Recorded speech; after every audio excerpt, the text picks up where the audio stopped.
Dans cette séquence, nous allons faire la question petit c.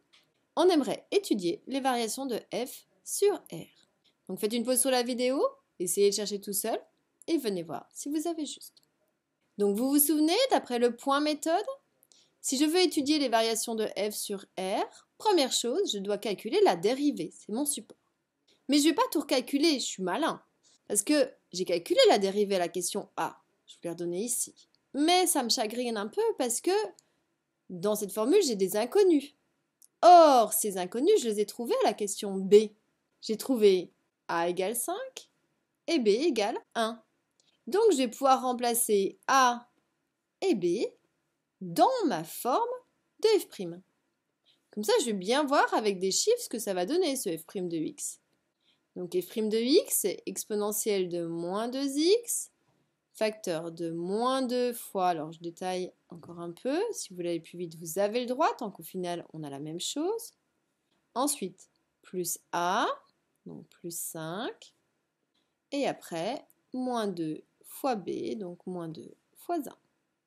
Si je continue, ça va faire exponentielle de moins 2x, facteur de.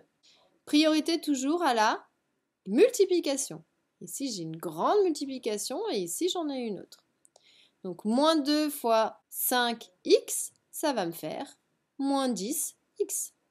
Et puis après, donc, moins 2 fois 1, moins 2, mais je peux le regrouper avec le 5, ce sont des constantes. Donc, 5 moins 2 plus 3. Une fois que j'ai la dérivée, la première chose, c'est de résoudre f' de x égale 0. On se souvient, pour les variations de f, il me faut le signe de f'. Mais avant de savoir si je suis plus ou moins, obligation de savoir lorsque je suis égal à 0. Donc, d'après la formule de f' que j'ai retrouvée il y a un instant, ça va faire exponentielle de moins 2x, facteur de moins 10x plus 3. Tout ça doit être égal à 0. Comment faire ? Donc faites une pause sur la vidéo, essayez de chercher tout seul et venez voir si vous avez juste. Ce qu'il faut observer, c'est que j'ai un produit, j'ai une factorisation. Donc c'est génial. Parce que l'intérêt, c'est que j'ai un produit de facteurs qui est nul. Donc soit le premier facteur, c'est-à-dire exponentielle de moins 2x, est égal à 0. Ou soit c'est le deuxième facteur, c'est-à-dire moins 10x plus 3, qui doit être égal à 0. Donc maintenant, on va résoudre ces deux équations. Mais tout de suite, gros panneau danger, parce que on m'annonce une exponentielle nulle.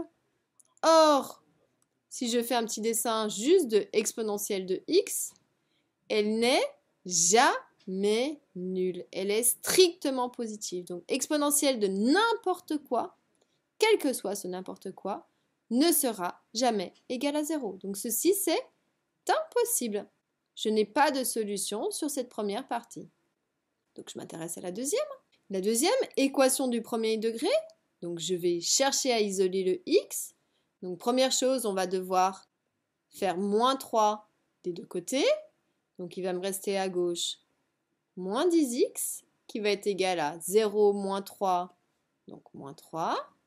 Et deuxième chose, si je veux isoler le x, comme ici entre les deux il y a un signe fois, eh bien pour passer de l'étape à la suivante, on va diviser par moins 10. Donc ça veut dire que x vaudra moins 3 sur moins 10. On peut un tout petit peu simplifier, règle des signes. Moins par moins, il va me rester plus, donc je vais avoir x qui vaudra 3 dixièmes. Donc en fait, il n'y a qu'une valeur qui annule la dérivée. Donc maintenant, ensuite, on va dresser le signe de la dérivée. Donc on n'oublie pas quel est l'enchaînement d'après la méthode.